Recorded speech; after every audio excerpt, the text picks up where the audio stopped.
ஸ்ரீலங்கா பொதுஜன பெரமுனவின் தேசிய அமைப்பாளர் நாமல் ராஜபக்சவின் சட்டத்தரணி தகவை தொடர்பில் விசாரணை நடத்துமாறு லஞ்சம், ஊழல் மற்றும் வீண் வரிக்கத்திற்கு எதிரான பிரஜைகள் அமைப்பின் தலைவர் ஜாமுனி காமந்த துஷார முறைப்பாடு செய்துள்ளார்.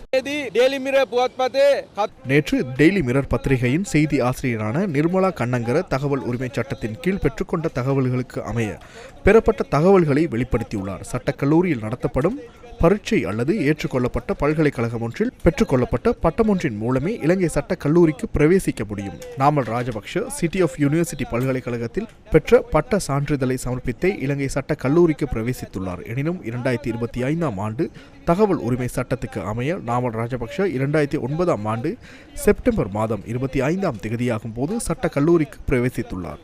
அவர் சமர்ப்பித்துள்ள விண்ணப்ப படிவத்தில் இது தொடர்பிலான தகவல்கள் உள்ளடக்கப்பட்டுள்ளன. 10,300 ரூபாய் கொடுப்பனவும் செலுத்தியுள்ளார். 2009ஆம் ஆண்டு செப்டம்பர் மாதம் 15ஆம் தேதியில் அவரது பட்டப்படிப்புக்கான சான்றிதழும் வழங்கப்பட்டுள்ளது. எனினும் இங்கு இவ்வாறானதொரு கேள்வி எழுகிறது. 2009ஆம் ஆண்டு செப்டம்பர் மாதம் 15ஆம் தேதி சட்ட கல்லூரிக்கு பிரவேசித்ததன் பின்னர் 20 நாட்களின் பின்னரே இந்த பல்கலைக்கழகம் ஏற்றுக்கொள்ளப்பட்ட பல்கலைக்கழகமாக அங்கீகரிக்கப்பட்டுள்ளது. இங்கு மோசடி என்ற தவறும் இழைக்கப்பட்டுள்ளது. சட்டக்கல்லூரிக்கு நாமல் ராஜபக்ஷ உள்நுழைந்ததன் பின்னரே இந்த பல்கலைக்கழகம் ஏற்றுக்கொள்ளப்பட்டுள்ளது. ஊழல் எதிர்ப்பு சட்டத்துக்கு அமைய இங்கு ஊழல் நடைபெற்றுள்ளது.